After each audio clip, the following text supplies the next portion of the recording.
November 15, 1966, 11:30 p.m. Roger Scarberry and Linda Scarberry were driving north on Route 62 outside Point Pleasant, West Virginia, near the abandoned West Virginia Ordnance Works. They later told police they saw a large gray figure rise from the shadows beside their car, wings unfolding wider than the road itself, red eyes reflecting in the windshield. They accelerated.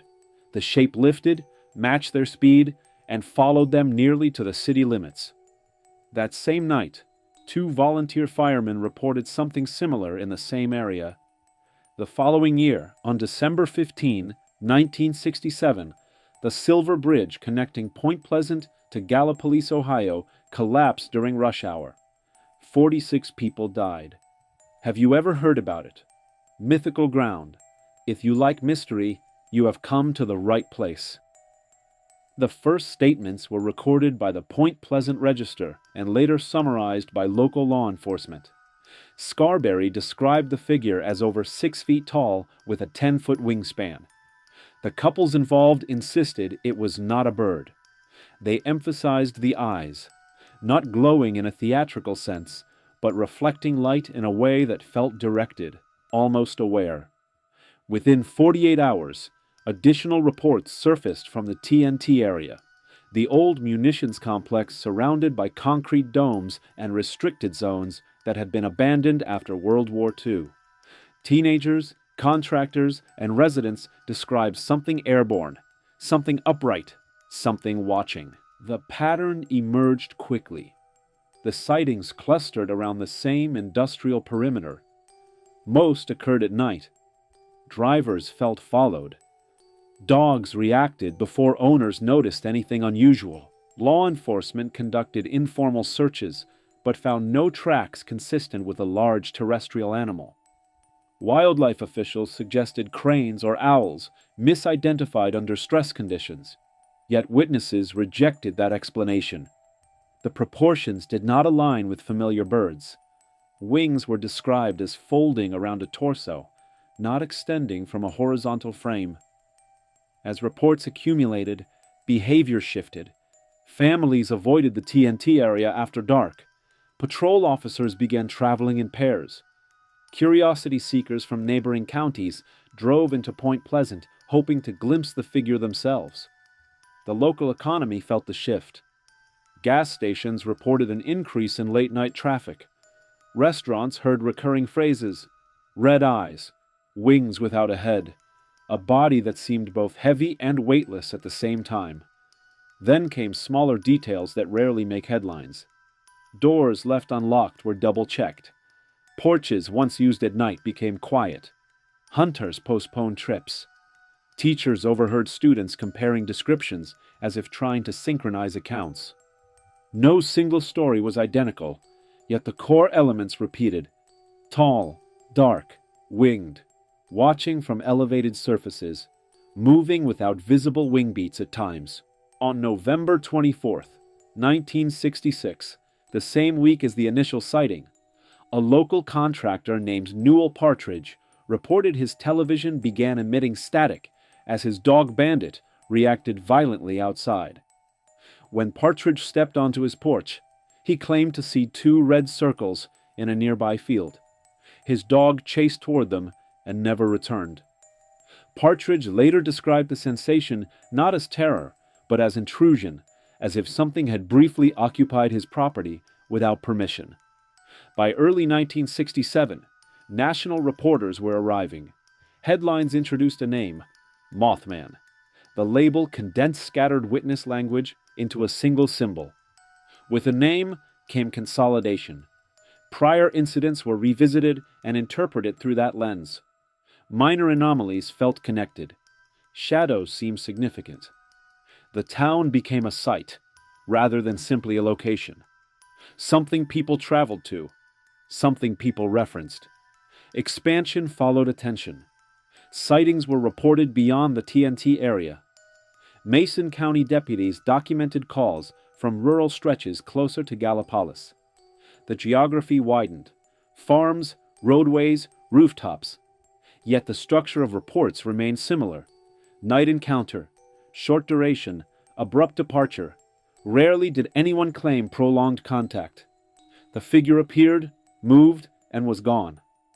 During this period, structural concerns about the Silver Bridge were known in technical circles. Engineers had noted stress points in the eyebar suspension system years earlier.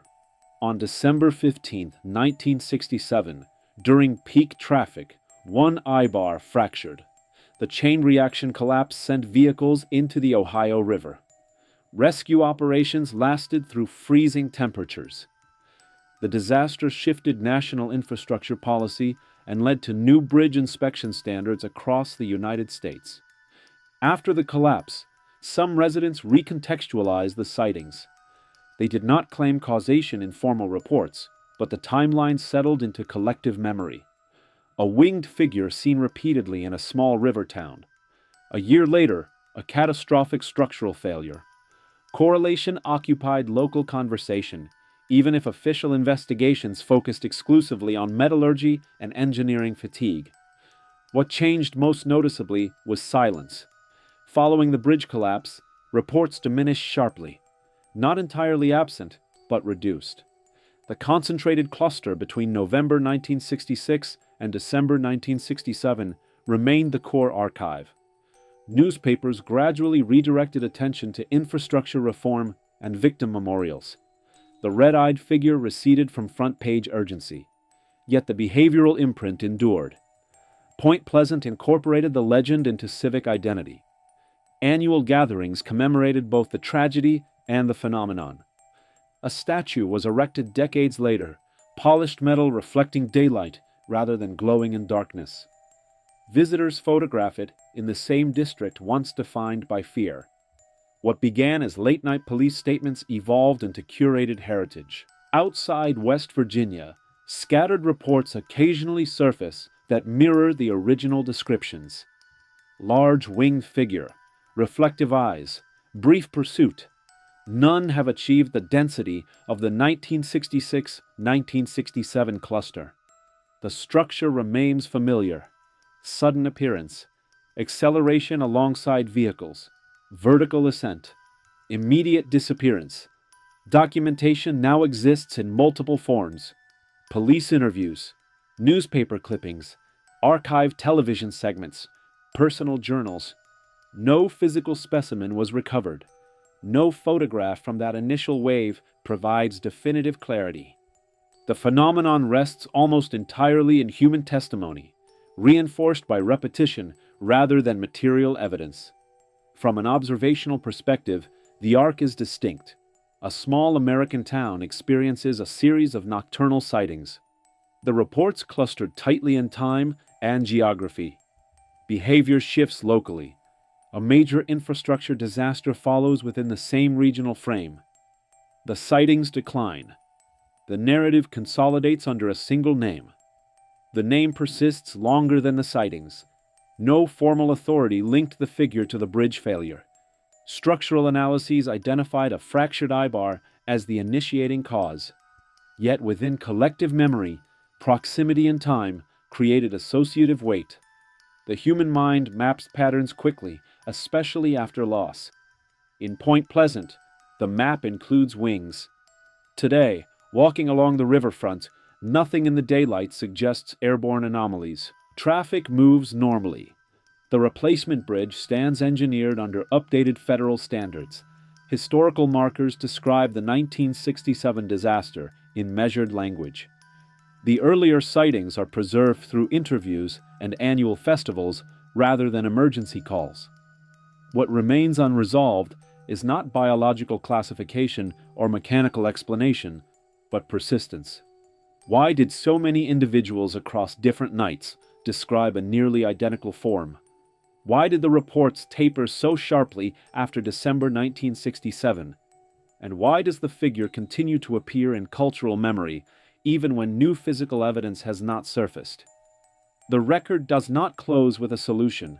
It stabilizes into documentation.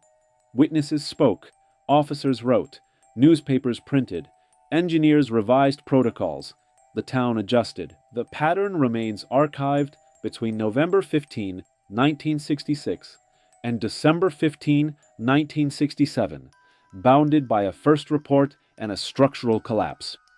Thank you for watching, and see you in the next mythical ground.